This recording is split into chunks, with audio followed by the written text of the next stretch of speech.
Today is March 25th, 2022. My name is Alexander Knudsen. I'm in Blacksburg, Virginia, at the Inn at Virginia Tech. Joining me for an oral history interview is Valerie McCullar. This interview is part of an oral history project that is documenting the family histories of descendants of the Fractions, a family of formerly enslaved people who lived and labored at the Solitude Plantation in Blacksburg, Virginia. Thank you for your willingness to share your story. Do I have your permission to record this interview? Yes. Great. So let's start. When and where were you born? I was born in Minneapolis, Minnesota, April 23rd, 1954. Absolutely. And what was your childhood like? I had a beautiful childhood. I grew up in a close-knit family. I went to elementary school with 23 of my cousins all in the school. You know, I had lots of uncles and aunts and grandmas and grandpas all over the place. And so I had a wonderful, wonderful childhood. Absolutely. So it seems like family was a really big part of your childhood. What kind of family connections did you have where you lived? Oh my goodness. Well, in Minneapolis, I come from two very large families, the Fraction family as well as the Johnsons, my father's family. And so we were accustomed to having huge outings, visiting, one another all of the time, sharing celebrations and meals all of the time. I often say that if I had the opportunity to go back and be a child over again, I wouldn't do it because I had such a great time the first time around. Absolutely. So what was education looking like in those early days in terms of like school itself? Well, it was a trial. Let's put it like that. I lived in South Minneapolis in the early 1960s, and before then, Minneapolis was basically a very segregated city. That wasn't officially announced, but neighborhoods were strictly redlined, which is why all of my family lived so close together. I was able to find out, as I became older. And so irrespective of what your economic status was or your professional status was, there were only so many places in the neighborhood that you could actually reside. And in the early 60s, there was a lot of discussion about what was and was not going to be taught in terms of just even basic reading. And I think one of the things they had decided to do is that they were not going to teach phonics, which my parents were just strictly against. And for boys, there were private schools, several very good private schools, but not so much for girls. So when I was 12, our family sold our home that my great-grandmother actually had built and given to my parents as basically a wedding gift. We sold our house and we moved to a northern suburb of Minneapolis, wherein I was the only black girl, not in the school district. There were two other young black boys that were maybe a year older than I was, but with the exception of my brothers and sisters, we were the only black children in the arena. And the reason why my family moved there is because the education level was entirely different. And while it was also a very racist environment, they could not educate me and not educate their children as well. So we sort of, I guess you could say that we just sort of busted in there and they just had to educate me. And so as far as education goes, I received a very good education. Socially, it was a horrendous situation for me when I was coming up. As an example, the very first day that my mother brought me to it was the 7th grade. My mother took me to the 7th grade. We walked into the school and the first period had already begun, and we go to the principal's office and we sign in, blah, blah, blah, blah. And then the principal walked me to my first class that was already in session. It happened to be a math class. My father is a math genius. Okay, so we walk into the math class, and I will never forget this teacher as long as I live. She stopped teaching to turn to look at me, which caused all the other kids in the class to turn to look at me. And she said, "How am I supposed to teach that?"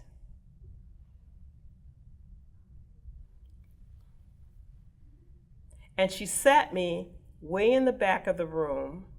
I'm only 12 years old. I had never in my life been insulted by anyone in my entire life.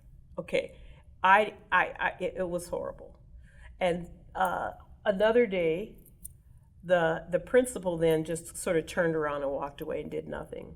Another day, in between classes, I went to my locker to get my books, and someone in big black magic marker had written nigger from the top of my locker to the bottom. I had never seen that word before, but I knew it was something terrible. And my response at that time was to stand in front of it to try to hide it, because I didn't want anyone to associate that word with me. But I stood there long enough to get angry. And when I got angry, I marched to the principal's office and I told him what had happened. I was furious. And he said to me, "Now, Valerie, you're going to have to not be so sensitive." So the long and short of it is, by the time my parents got done beating up that school, by the time my younger brothers and sisters came through the school, they were almost like the rock stars of the school, which in another way was equally bad, you know. So, but I did get a very, very, very good academic education.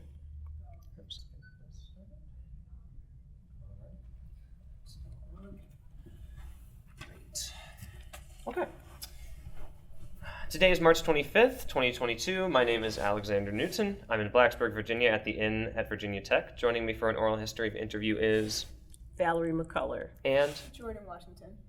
This interview is part of an oral history project that is documenting the family histories of descendants of the Fractions, a family of formerly enslaved people who lived and labored at Solitude Plantation in Blacksburg, Virginia. Thank you for your willingness to share your story. Do I have your permission to record this interview? Yes. Great. Okay. So we were last talking about education and the issues that you faced with it, and I'd like to go ahead and pose that question again: is what were some things that you faced in education, growing up in America? The first semester of junior high school, I went to a math class. My father was a math genius, and in this math class, I chose to do no homework. This was when we lived in South Minneapolis, and I chose to do no homework. I turned in no assignments. I did absolutely nothing. And every night, education is very important to my family. So every night, my father and mother would say, "Well, where's your homework?" "Well, I did it at school." Okay. So the very first parent-teacher conference, my parents go to the school, and the teacher is, "Oh, Valerie is just the loveliest child. She's so cute. She's so funny, and I just love to have her in my class."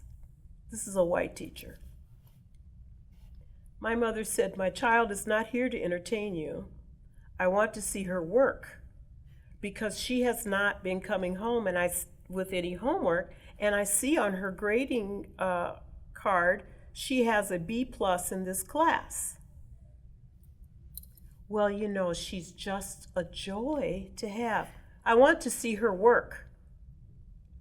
And when my parents found out that there was no work to show, and this woman was basically just passing children along, particularly the ones that she thought were cute, and posed no challenge to her, it made no difference, to her one way or the other, whether I learned math or not.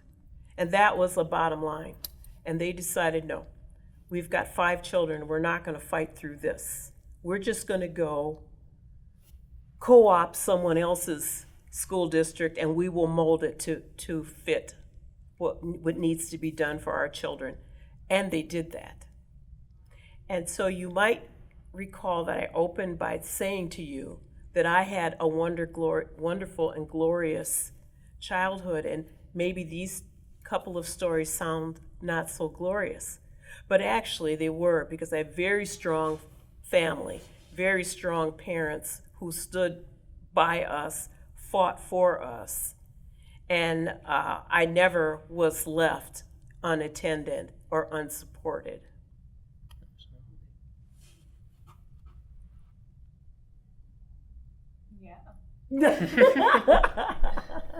Jordan, was there anything in your education growing up that you had difficulties with, or maybe an instance where family and education kind of meshed? Well, where I went to school for middle school and elementary school, both my parents were teachers there. So I was always like heavily watched. I don't think there was like a lot of issues with people per se. I probably got by a lot easier than other kids because my parents worked there.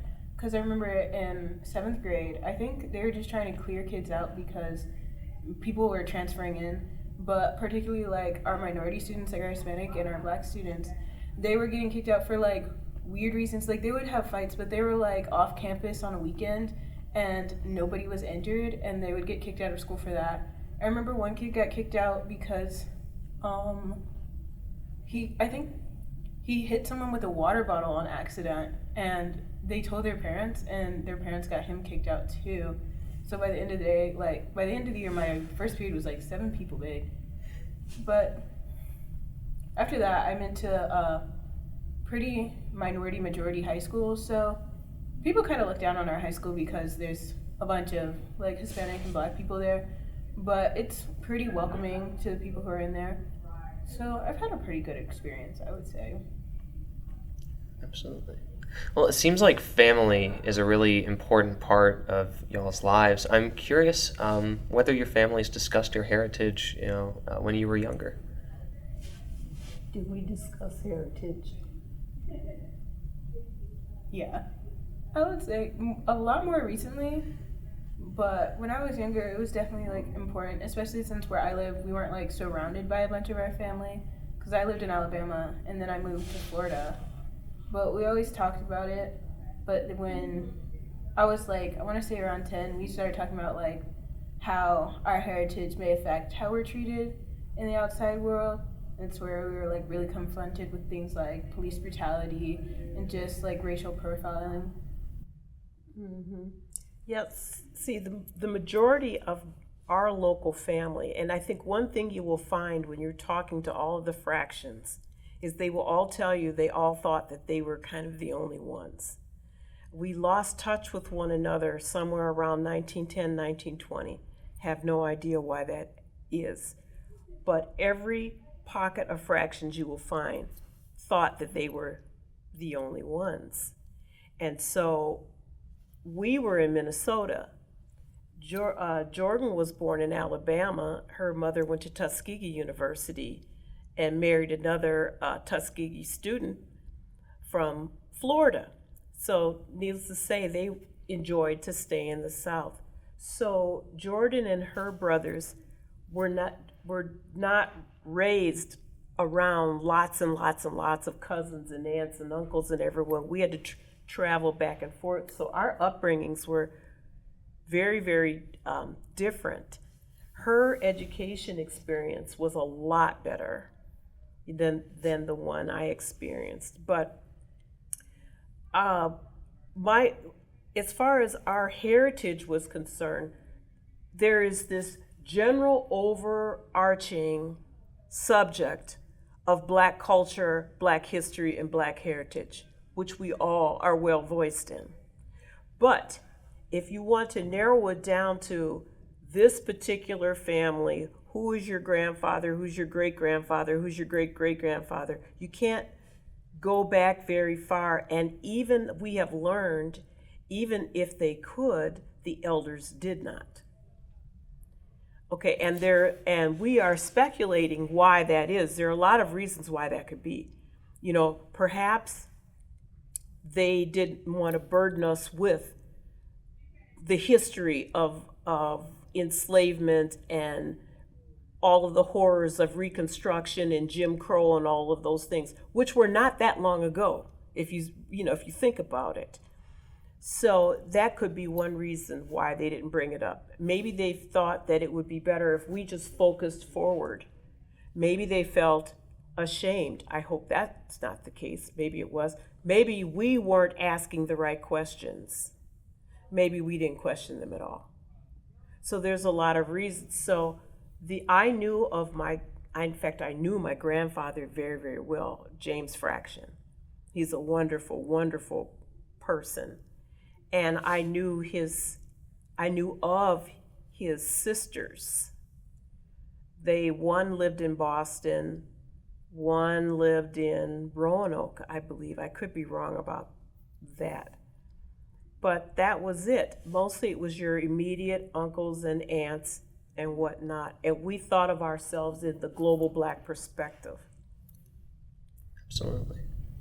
Well, as obviously this history has kind of come to light in the past few years, I'm curious to how each of you felt when you kind of discovered this heritage and link to Smithfield Plantation here at Virginia Tech.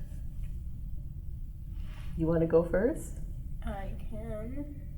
I kind of had like mixed emotions about it, especially just like hearing like it's made a lot of profit out of the land, and it's like we're not recognized as part of the history. It's like it's mostly like a Preston thing, and it's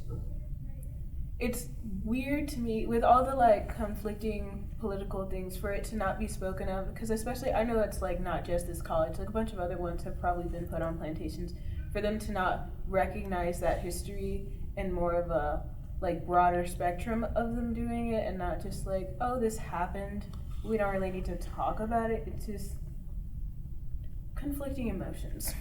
Mm-hmm. The first time I've been here before, 2019 was the first time I even learned of any of this. And so it will be very interesting for me to share this experience with my daughter and my granddaughter.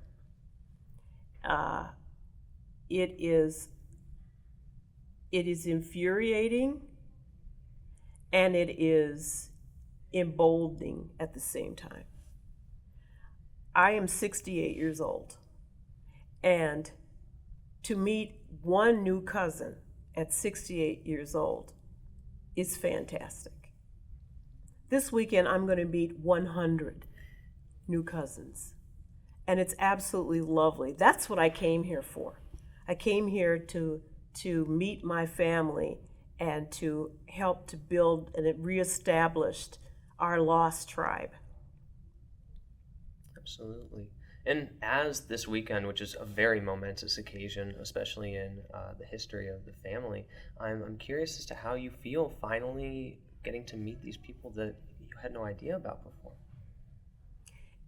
I have not met a stranger yet. It's amazing. It is like this has been waiting, the universe has just been waiting for us. And everyone is just so wonderful. It's beautiful to look into someone else's eyes and see yourself reflected back. And as I mentioned, I come from a very big family, but there are a lot of people who were the only children of only children, and they had little tiny pockets, of family. So for them, this has really got to be just huge. The enslavement part is basically just the arena that we have chosen to gather back at. But for me, it is not the point, because enslavement was our ancestors' predicament. It was not their identity. So this is like returning to a graveyard where we'll celebrate and honor the lives and the sacrifices of our ancestors.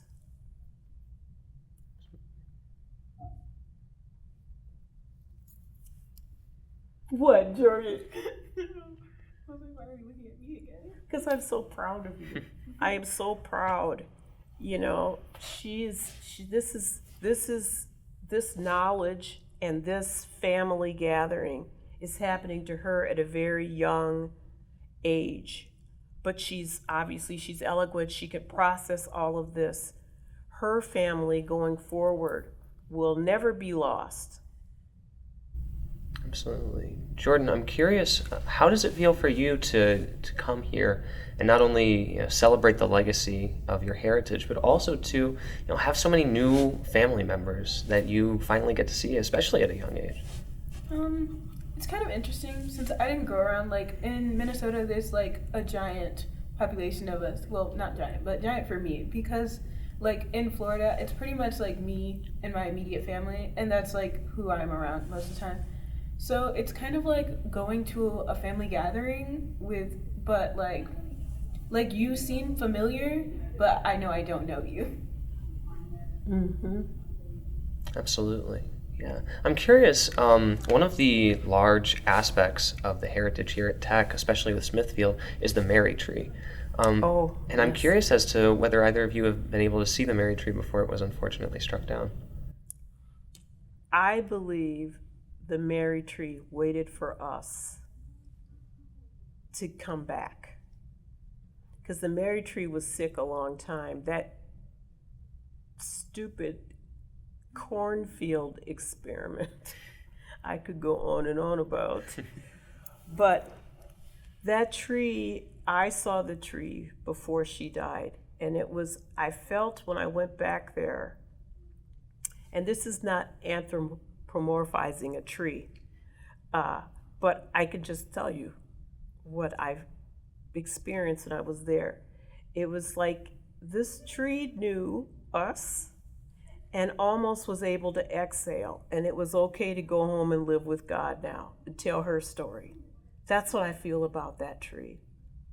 And since I have become into trees, I read all about trees, and I just finished reading a very interesting academic work about the neural networks of trees.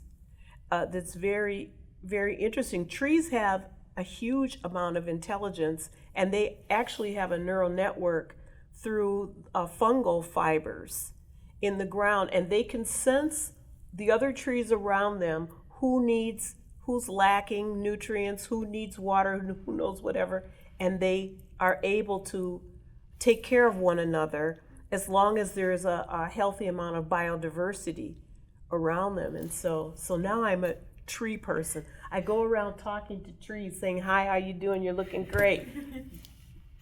Absolutely. And Jordan, have you seen the Mary Tree?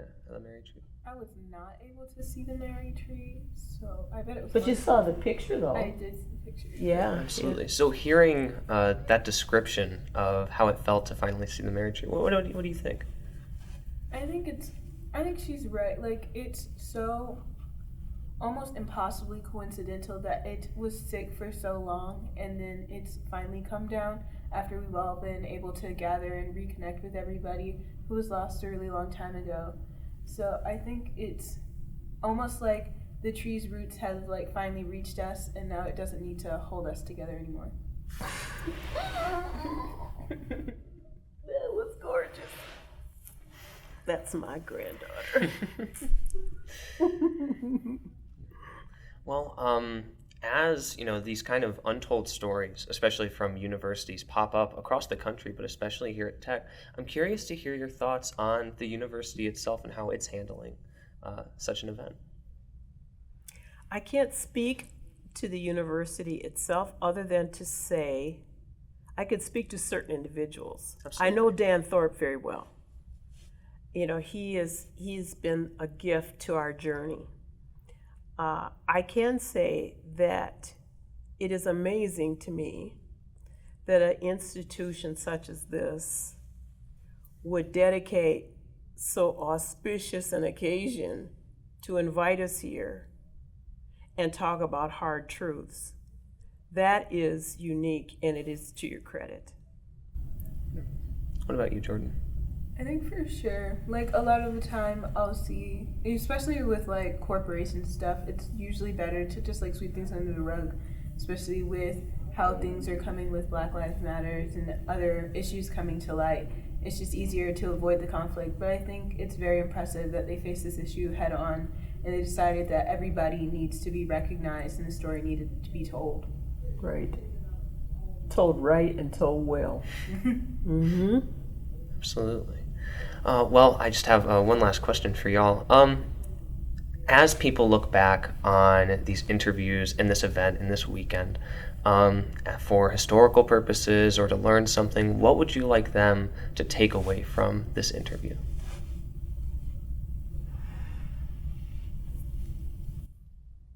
I would like for you to realize how proud we are of one another. This is a family that you have not heard just the beginning nor the last of. There are some extraordinary individuals in this family, and don't worry, you'll know 100 years from now, you'll know about us because we will be present 100 years from now. We will not be a voice in the dust in the back of a film closet. What about you, Jordan? I just want them to know, like, things may not be perfect as whatever time you're watching this, but like, there's a lot of growth and change, even just between our generations, that's working towards having a better future for people of all colors, of all nations. Yeah. I love you, Jordan. Me too. Well, I would like to thank you both so much for your time and for sharing your stories. It's been a pleasure to interview you and meet you today. Thank you so much. Of course, great. I'll go ahead and end the recording now. We did good, Jordan. Wonderful.